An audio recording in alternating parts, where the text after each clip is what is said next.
ফয়সাল হলাদার। ফয়সাল, কোথা থেকে এসেছো? আমি ফকিরহাট বাজার থেকে এসেছি। ফকিরহাট বাজার, ওই যে আমাদের বাগেরহাট ফকিরহাট পাশাপাশি থানা, তারপরে 5-6 কিলোমিটার দূরে।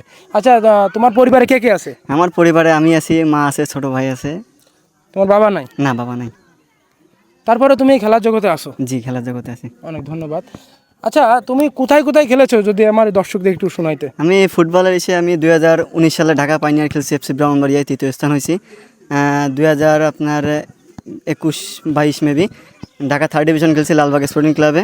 এবং আমি নবম বাংলাদেশ গেমস খোখো খেলছি আপনার 2020-এ, এবং বাংলাদেশ জাতীয় দলের হয়ে ভারতের আপনার নিউ দিল্লিতে প্রথম বিশ্বকাপ খোখো খেলছি।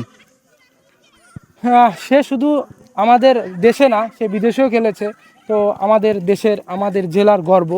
আচ্ছা, তুমি এই ফ্রেন্ডস একাডেমিতে কতদিন ধরে অনুশীলন করছো? আমি ফ্রেন্ডস একাডেমিতে প্র্যাকটিস করি আপনার বিগত 5-6 বছরের বেশি ছাড়া কম না।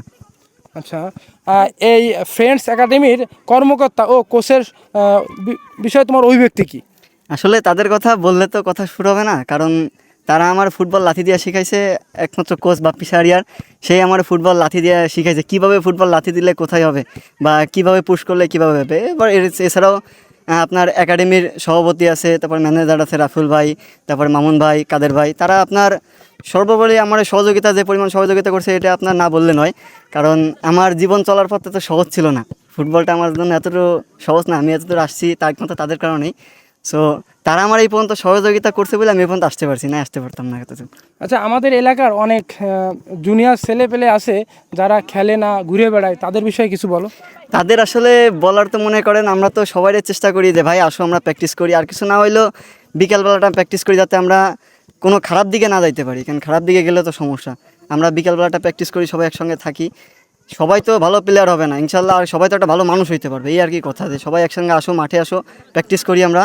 বিগত দিনে যার আল্লাহ কপালে যা লেখছে এটা তো হবেই, এছাড়া তো আর কিছু না। প্র্যাকটিস করি, আল্লাহ যার কপালে লেখছে এটা হবে।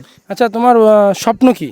আমার স্বপ্ন, সবার স্বপ্ন একটাই, যেহেতু প্র্যাকটিস করি ন্যাশনাল টিমে খেলার, এছাড়াও ভালো একটা ফুটবলার হওয়ার, ভালো একটা, সর্বোপরি কথা হলো ভালো একটা মানুষ হওয়ার, যে একটা ভালো একটা মানুষ হইতে পারি আর কি, স্যার কিছুই না। তোমার জন্য শুভকামনা রইল। প্রিয় দর্শক, আমাদের বাগেরহাটের গৌরব, ওর জন্য সবাই দোয়া করবেন। ধন্যবাদ তোমাকে। ধন্যবাদ।